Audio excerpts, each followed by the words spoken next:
Bueno, ya estoy aquí, puntual esta vez, a las 9 de la noche en La Habana, en Cuba, en La Habana, a la hora que se lance el cañonazo. Aunque bueno, fue rayando las 9, así que el cañonazo se escuchará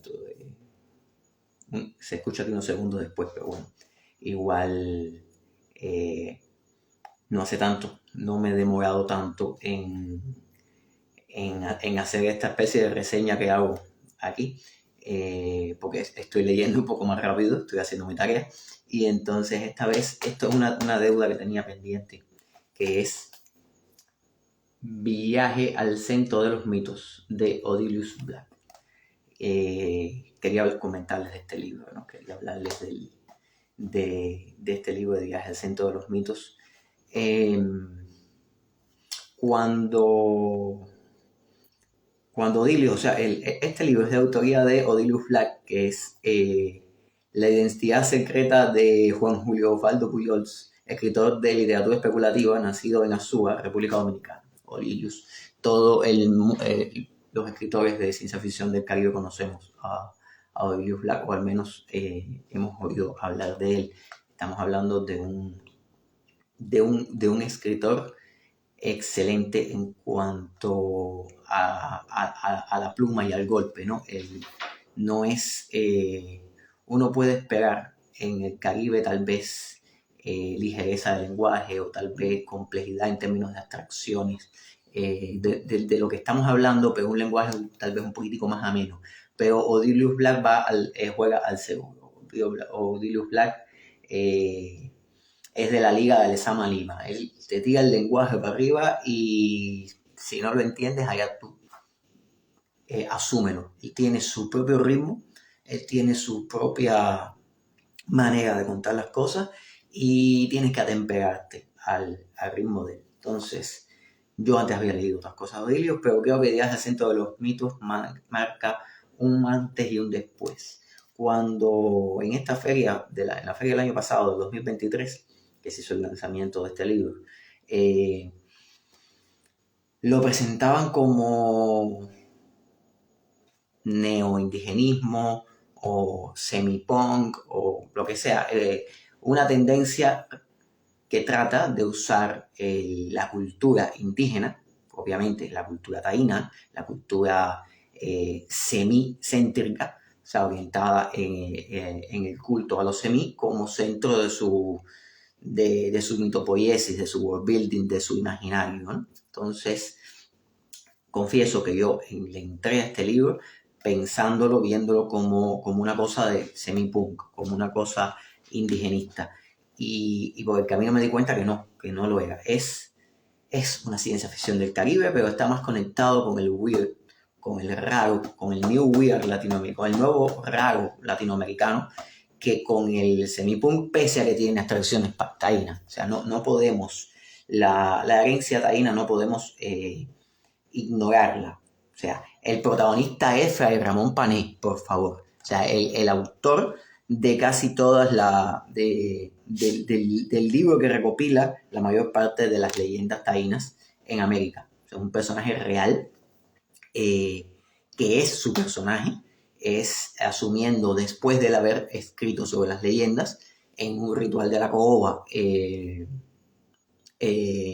Los semíes lo llevan al sexto cacicajo. O sea, había 5 cacicajos en la isla llamada la Española por los conquistadores, y actualmente como que en disputa si se llamaba Haití o se llamaba Quisqueya, o compartía los dos nombres o no tenía ninguno de esos dos nombres, tenía otro nombre más. Da igual el nombre de la isla. La idea es que tenemos 5 cacicajos y teníamos una cultura taína compleja y una política. O sea, 5 cacicazgos eran 5 reinos, o sea, 5 comunidades dirigidas por un cacique. O sea, estamos hablando de 5 reinos, ¿no? Entonces este es como el sexto, que está como que en un mundo más etéreo, etcétera. Entonces, sí, obviamente entras dentro de culturalmente, Odilius le entra al universo taíno. Y uno dice, bueno, cómo en el Caribe se le puede, o sea, cómo se puede en un país como República Dominicana sentirse de la herencia taína, teniendo en cuenta que también hay una herencia africana y también hay una herencia europea. Bueno, lo que pasa es que esa herencia está mezclada. No tenemos, en el Caribe no hay nada en estado puro, ¿no? A diferencia de, por ejemplo, el neoindigenismo que se hace en América continental, incluso en América Central, alejado de las costas de la literatura costeña, que es más caribeña. En el Caribe está todo mezclado, no hay un marcado sentimiento de nación indígena. No existe. ¿Por qué? Porque lo indígena se supone que está extinto en los libros de historia, o sea, nadie se autopercibe indígena, pero sí se puede hablar de una herencia indígena, una herencia en determinadas comunidades, por ejemplo en Cuba, es más en el oriente cubano, en Dominicana también existe, no me queda claro si al sur o al norte, pero hay una zona de República Dominicana que tiene más, digamos que más ADN indígena por unidad de área, ¿no? Por definirlo de alguna manera. Discúlpenme, soy físico, meto las definiciones de vez en cuando. Y entonces, pero además de la parte étnica, existe un mestizaje cultural. Para cualquier duda, busquen, pongan Google, abran Google y pongan palabras de origen taíno que están en el español y se van a sorprender de la cantidad de palabras de uso común del español que tienen un origen arahuaco, o sea, que tienen un origen en la lengua de los taínos. Y entonces, bueno, creo que nuestra herencia, más que sanguínea, más que cultural, estrictamente cultural, creo, cuando digo cultural estoy hablando de lo indígena como gueto, que es como funciona generalmente en el resto de América, en la América continental. Si no estamos hablando de una herencia, existe un pasado taíno idealizado, que va desde la canción Siboney hasta Semipunk, hay una idealización y una búsqueda del origen. O sea, desde la canción Siboney hasta el primer diálogo de Juan de los Muertos, en el que hace referencia a los taínos, hasta canciones como Lucha tu Yuca. Es decir, lo taíno existe como un pasado romántico. Hay una romantización de este pasado y por supuesto recurrimos a él. Y gracias a personas como Fray Ramón Pané está bien definido, están bien marcados y así todo hay algo taíno, hay una herencia taína mezclada con lo afro en Cuba, o sea, con las culturas africanas, con la cultura cubana de origen africano y con la cultura cubana de origen europeo. Es decir, cubana, perdón, estoy hablando de un autor dominicano. O sea, con la cultura caribeña de origen africano hay una mezcla con lo taíno. El lenguaje es un ejemplo más que claro de este sentido, ¿no? El uso de una piedra del río como un eleguá, que parece más un semí que los eleguá como se usan en África, propiamente hablando. Entonces, sí hay una mezcla y en Odilius se nota esta mezcla. Pero lo más interesante que tiene Odilius es que no solamente mezcla o sea, mezcla lo afro con lo taíno, lo cual cualquier persona que estudie la cultura de origen africano y en el Caribe se va a dar cuenta de que hay una mezcla lógica y natural ahí. Sin embargo, lo hace de una manera interesantísima. Les leo un fragmento que a mí en lo personal me fascinó. Se volvió hacia el portal. Los ataúdes cilíndricos se desprendían de la planicie cenicienta arrastrando consigo una maraña de raíces transparentes. Unas goteaban un líquido que podría ser sangre, otras uno parecido al mercurio. Flotaban por varios segundos y expulsaban otros zombies, que en pesada paciencia atravesaban el portal para unirse al ejército que atiborraba la cueva. No le prestaban atención, solo avanzaban mirando aún más allá interior, habitado por la esfera azul. Y esto ocurre en una cueva con nombre taíno y en medio de una historia en la cual Pané está en el sexto cacicazgo, o sea, emplea la palabra zombie.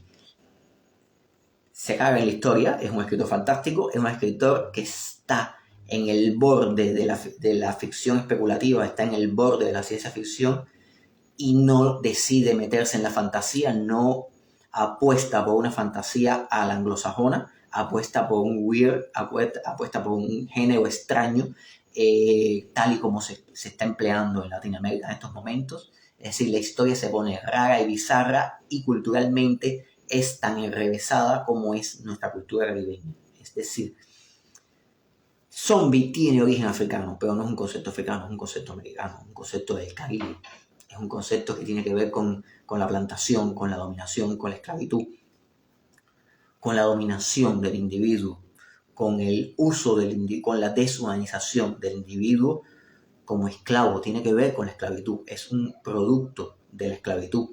Y al mismo tiempo es un producto de la esclavitud que también está montado en nuestra herencia taína. Por lo tanto, que una historia le entre con la cultura taína y termine con elementos de origen africano, como lo es el zombie, es indudablemente taíno. Para un lector acostumbrado a la ciencia ficción anglosajona, que etiqueta y cataloga, en la cual los dioses griegos se pueden reunir con los dioses nórdicos, pero no se pueden reunir con los dioses africanos, en la cual el neoindigenismo es algo muy específico de una etnia taína, y además para escribirlo hay que ser descendiente de indios de alguna y hablar una lengua muerta y extraña.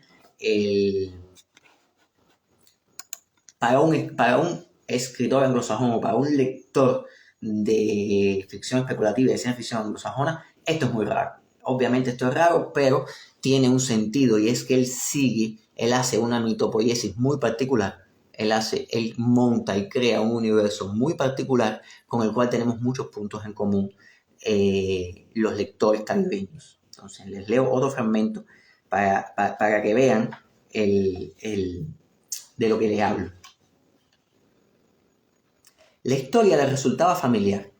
A pesar de la ineficiencia de las figuras para reproducir los conceptos de una antigua epopeya que poco a poco se desplegó en su mente, y era que le parecía estar leyendo sobre piedra la historia de la Odisea del poeta griego Homero, pero no en el orden en que el acedo griego la contó, sino con una cronología más accidentada, debido a que, seguramente, fue registrada por sus mismos protagonistas. Los eventos principales estaban grabados desde la destrucción de Troya y el inicio de las aventuras de Ulises y su tripulación hasta su recepción en el palacio del rey Alcino de los Feacios, su llegada a las islas de los Lotófagos y los Cíclopes, luego su desembarco en la isla de Olo, la de los Lestrigones y la de la hechicera Circe, el descenso de Ulises al reino de Hades, también la prueba de las sirenas, Caritis, Escila, la isla de Tinacria, donde comieron el ganado del dios Helios. Por último, su arribo a la isla de Ogygia de la ninfa Calipso. Pero en esta versión, a diferencia de lo narrado por Homero, que hace de Ulises el único sobreviviente del naufragio provocado por Zeus, lo muestra desembarcando en la isla en compañía de un grupo de centauros. Fin de la narración. El resto del poema épico, que relata el viaje de regreso a Ítaca, no estaba registrado. La versión de los petroglifos de los antepasados taínos estaba matizada por su sistema de creencias. El episodio de la isla de los Lotófagos estaba ilustrado con la escena de un ritual de la cogoba, un beíque extendiendo un cení hacia los 3 compañeros de Ulises y estos inhalando el polvo de la cogoba desde su bandeja superior. Ninguna flor de loto a la vista. El gigante Polifemo, un caracol horrible con su piel llena de protuberancias pétreas, la bolsa llena de vientos que Eolo le entregó a Ulises para que lo guiara a Ítaca, dejó escapar la furia del dios huracán, delineando por unos trazos geométricos del estilo abstracto. Los lestrigones también estaban representados como caracoles, las sirenas como manatíes, evidenciando con ello que su idea de estas criaturas marinas no estaba lejos de la falsa creencia del almirante, que también las creyó sirenas la primera vez que las vio. Ogygia era la isla de Quisqueya, Calipso, la mítica mujer Guabonito, quien ayudó al héroe Guaboya a sanarse del mal francés. Entonces, también no es un nuevo libro, es un libro de un amigo mío dominicana, también mezcla la cultura clásica, es decir, aquellos que hacemos afrofuturismo o indofuturismo o nos creemos que somos parte de un nuevo movimiento que marca una diferencia con el canon occidental y con lo blanco de Europa, Odilius nos da una galleta en la cara y nos dice, no, también lo blanco está aquí, también lo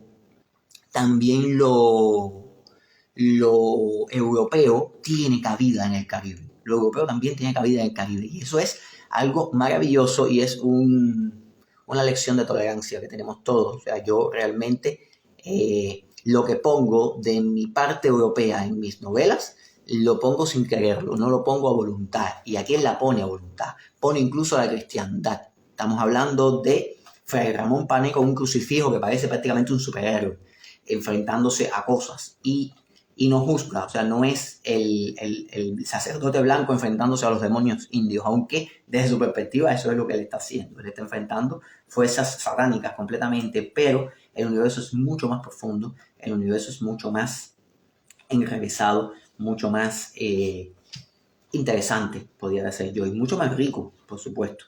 Es una novela altamente recomendable, realmente con un lenguaje que parece escrita en el siglo XIV, realmente, en cuanto a la verosimilitud de la prosa de Odilius, es el que habla Fray Ramón Pané y se le nota que es Fray Ramón Pané y entonces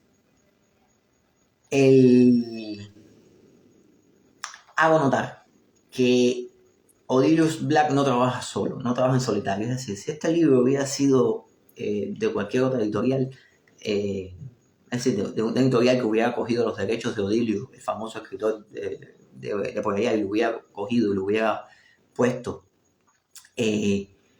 simplemente hubiera puesto la historia y ya. Pero aquí estamos hablando de que hay un trabajo de diseño y hay un pensamiento de diseño porque Odilius no está solo, Odilius es un dueto con Ed Abriel, con Edison Montero, que es el ilustrador de este libro, el ilustrador de esta portada. Y lo interesante no es que no se queda solo en la portada, se queda en la narración, llega a la narración. Y entonces les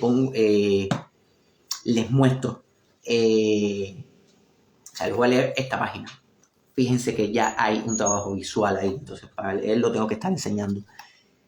La parte que está en blanco, les leo la parte primero que está aquí en blanco. No, por la luz no se ve bien. Bueno, míralo. Si no lo ven, tienen que creerme, esta parte está escrita. Dice, se santiguó. El movimiento provocó una nueva revelación. Su mano derecha tocó el crucifijo, tembloroso. Lo presentó ante sus ojos. El arma sagrada derramó en su memoria un diluvio de todas las vivencias anteriores a su despertar. Y a partir de ahí está el crucifijo puesto aquí, y en negro está la visión que él tiene. Recordó su poder, se maravilló con su translucidez diamantina que solo filtraba una cegada radiación plateada, con los 3 rosetones góticos negros como trozos de averno tallados, uno sobre la parte superior de su miembro vertical y 2 en los extremos de su miembro horizontal. El primero contenía la presencia del ángel del Padre, el del extremo horizontal derecho, la del ángel del Hijo, su opuesto, la del ángel del Espíritu Santo. De las oquedades formadas por el triángulo y el rectángulo y el círculo de cada ángel sostenía en su mano izquierda se proyectaban visiones de forma de rayos dirigidos a su entrecejo. El recorrido fue vertiginoso, su llegada a la Española en el segundo viaje de Cristóbal Colón y su participación en la fundación de la Villa La Isabela a principios de 1494. Y aquí eso es parte de la visión que él tiene y cuando termina la visión, termina y vuelve a arrancar. Se liberó de la visión colocando nuevamente el crucifijo sobre su pecho. Es decir, hay un trabajo de diseño que apoya, un alto para el café es lo más importante de la vida. Estamos en el Caribe, señores, aquí sin café no se hace nada. Entonces, hay un trabajo de diseño que no está, o sea, no estamos hablando de un ilustrador que está ilustrando el libro. No estamos hablando de un de... Sí, el café es importante, lo sé. Mi hija es muy entusiasta. No estamos hablando de una historia en blanco y negro, o sea, en negro sobre blanco con ilustraciones, con muñequitos. No, no, no, no, no. Estamos hablando de una narración que incluye el diseño. Estamos hablando de un ilustrador que apoya constantemente con su arte, apoya constantemente la narración. Está formando parte. Estamos hablando de un... Me odio, señor.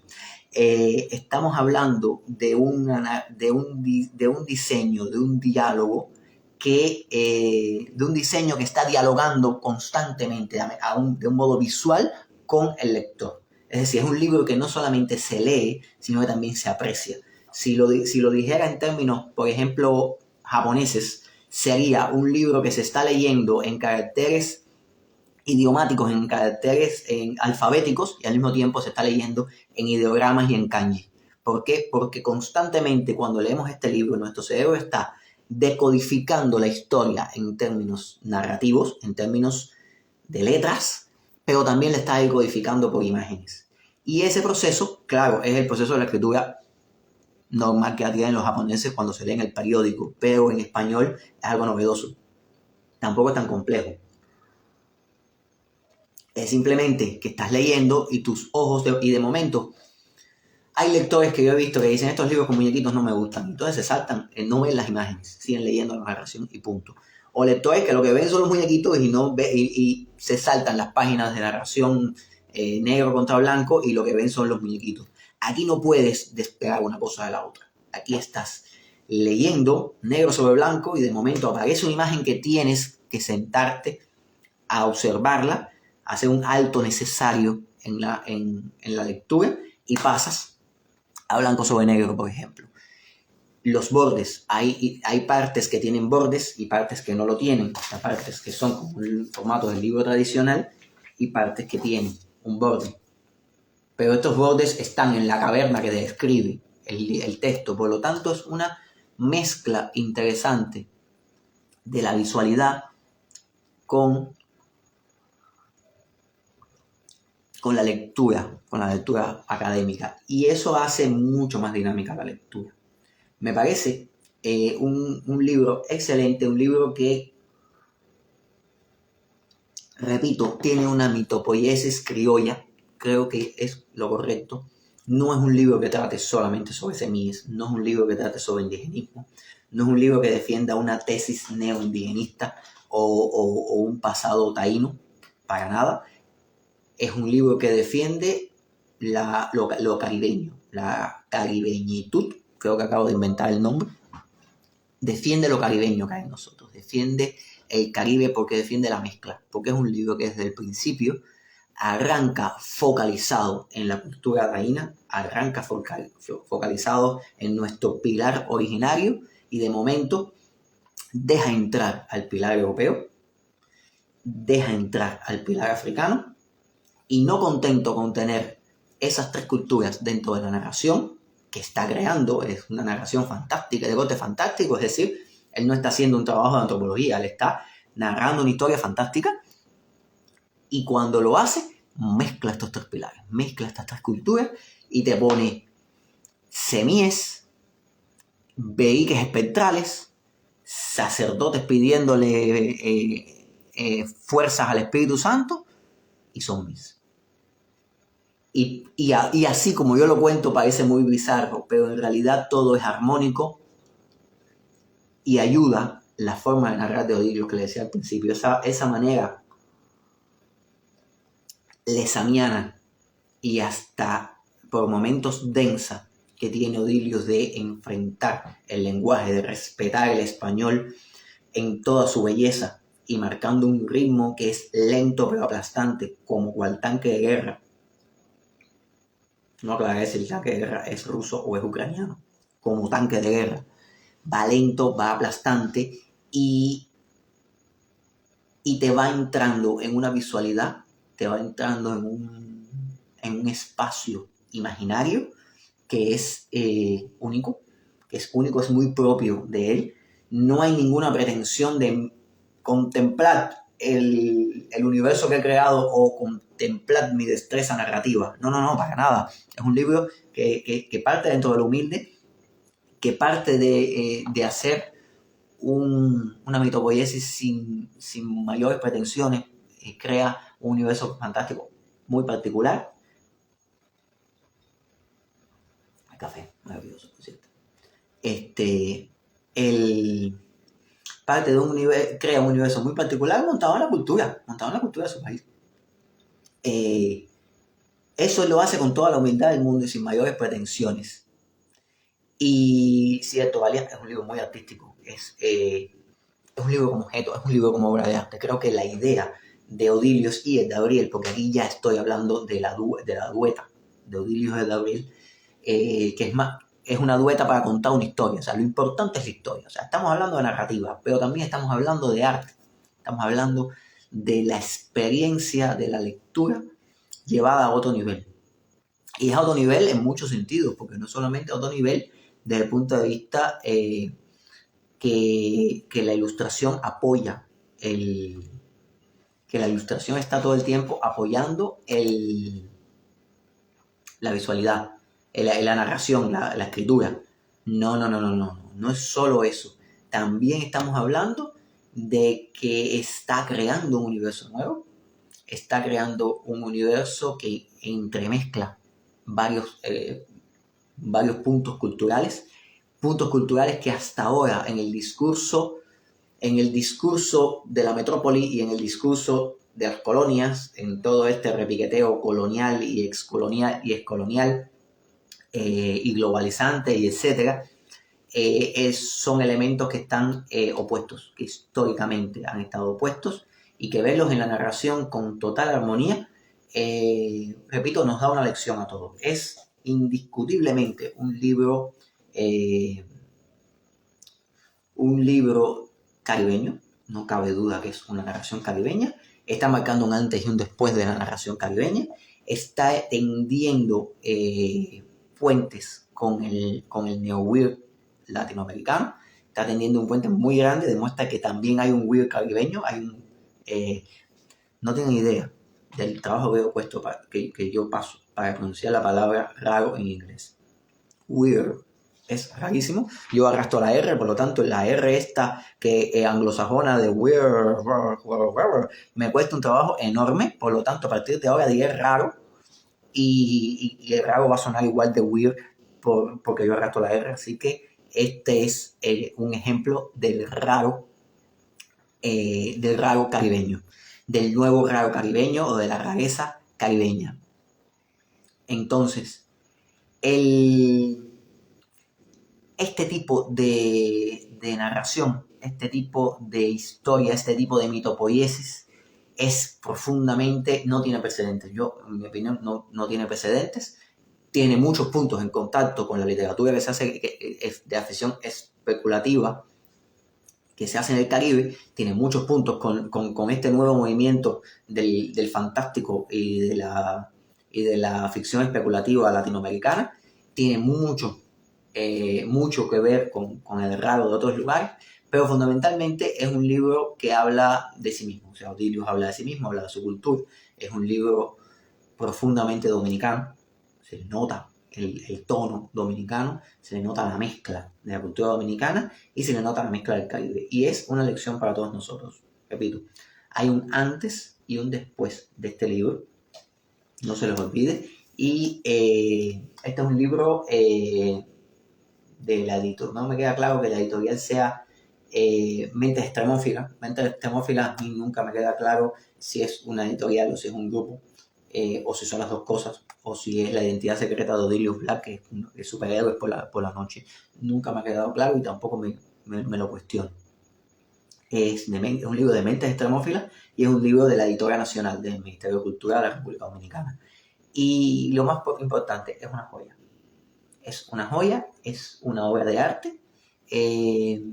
Se debe vender en República Dominicana, no sé si venden internacionalmente, no sé si venden para el resto del Caribe. Es un libro que me encantaría tener en una feria del libro cubana, me encantaría poder presentar aquí en Cuba, me encantaría que muchos escritores de ciencia ficción que conozco se lo leyeran realmente, prometo solemnemente prestárselo a todo el que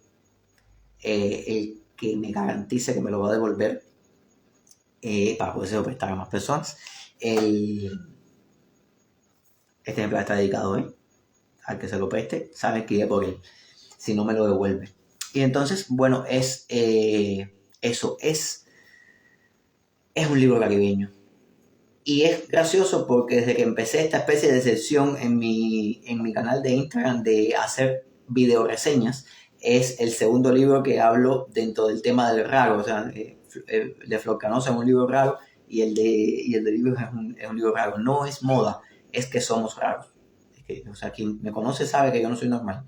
Y quien ve el Caribe, quien visita el Caribe se da cuenta que en el Caribe no somos normales, así que es lógico que la literatura vaya por el camino de lo raro. No puedo garantizar que el próximo libro que reseñe sea raro, pero sí será de ciencia ficción, a menos que saque yo un libro y entonces me haga una autorreseña, porque total, si nadie me la hace, me la hago yo. Aunque, ojo, me hicieron una reseña hace poco, estoy entusiasmadísimo con la reseña que me hicieron y no puedo dejar de hablar. Esto puede parecer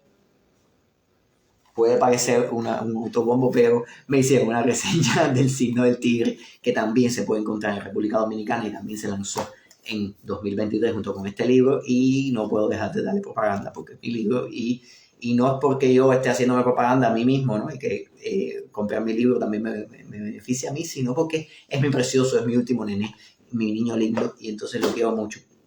Y hablo de él también. La siguiente edición, totalmente Mentes Extremófilas, está disponible en más mercados. Esta es una coedición con la Editorial Nacional, me dice Mentes Extremófilas. Odilio me cuenta aquí, o sea, ya se los cuento de que habrá una segunda edición disponible en otros mercados, y lo digo desde ahora, yo quiero el mío. O sea, tengo pero me gustaría tener esto que... quiero ver la siguiente edición también. O sea, llámeme todavista o coleccionista, pero sí, me gustaría verlo. O sea, me gustaría ver en qué cambia esta edición completa de Mentes Extremófilas, ¿no? Porque a veces cuando uno trabaja con una editora, sobre todo con una editorial como lo es la Editorial Nacional, que tiene determinadas reglas que cumplir, y entonces algo que se llame Mentes Extremófilas, cuando se ponga a experimentar al 100%, será interesante verlo como que la experiencia completa, ¿no? De todas formas, se lo digo, si pasan por República Dominicana, o si están ya en República Dominicana, por favor, vayan corriendo y busquen este libro. Si no lo están, esperen la próxima edición, no se preocupen. Me comprometo aquí cuando salga a hacerme eco de la campaña, y también ponerlo aquí en mi canal y en los comentarios y en las historias, etc. No sé cómo es posible que los youtubers digan todo el tiempo y me lo dejan aquí en comentarios y todo eso. Me parece completamente ridículo, no lo voy a hacer. Yo, ni eso, ni el concepto de spoiler, si me da por contarte al final, la experiencia de la lectura la vas a tener de todas maneras. Yo realmente esas cosas no me salen, y soy así. Esto es una conversación entre amigos, esto no es no estoy haciendo proselitismo, no estoy vendiendo un libro en lo absoluto, simplemente estoy conversando y compartiendo ideas sobre la literatura de ficción especulativa, sobre la ciencia ficción, sobre todo la que se hace en el Caribe y la que se hace en América. Así que ya lo saben. Odilus Black, Viaje al centro de los mitos. Es un libro que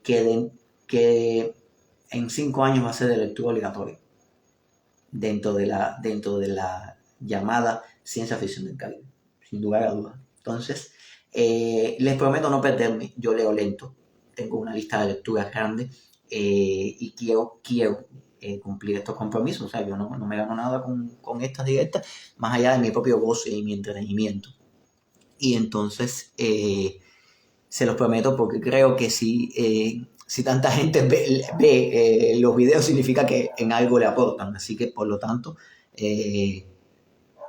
bueno, a menos que sea mis amigos y mi hija que se conectan, ¿no? Igual sería muy triste realmente que esté hablando solamente para los socios. Pero bueno, igual, si brinda apoyo en algo para aproximarnos mejor a un fenómeno nuevo como lo es la literatura caribeña, bienvenido sea. Bienvenido sea y para adelante. Y para adelante el carro. Así que nos vemos siempre. La cita es el día que yo pueda, el día que se me ocurra, el día que termine de leerme un libro, aquí en esta esquina a las 9, cuando tenga el cañonazo en la hora. Muchísimas gracias.